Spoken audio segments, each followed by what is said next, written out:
vision?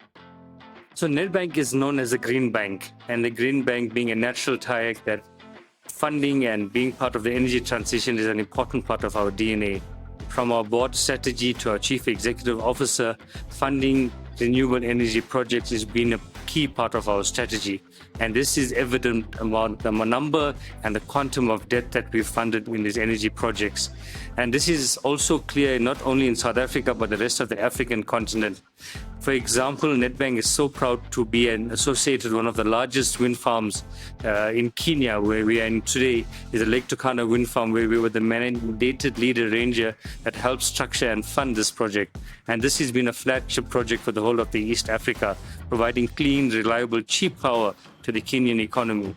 So we know renewable energy is one of the cheapest and the easiest and the quickest to come online, and it's what the world needs in terms of economic growth, climate change, sustainability, and that is why we would continue and aggressively fund these renewable energy projects in this continent. That banks have a fiduciary duty to our depositors, so we lend our depositors money in all the projects that we do. So in terms of funding projects, we cannot be reckless, and we'll have to make sure that we get repaid back over the term of our loans, and that is why the important structuring a project. And this is generally known as bankability. So the key elements that we do, for example, firstly, there should be good power purchase agreement with someone that will buy the power and pay you for the power over the life of the power purchase agreement. Secondly, is that the proven technology. And we know, for example, the wind and the photovoltaic, the hydro projects are really proven technology. However, we want to ensure that the people and the parties we contract to at that stage to build and operate these farms are real tier one parties that will do it as planned. And the other most important part is the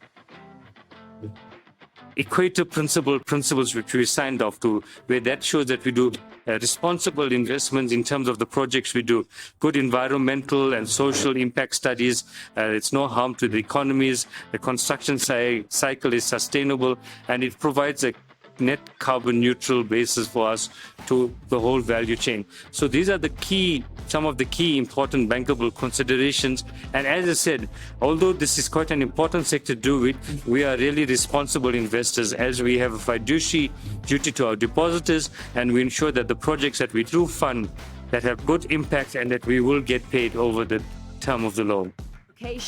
Yes. So, you know, there's a number that's quoted all the time in Africa, 600 million Africans living in darkness without access to power.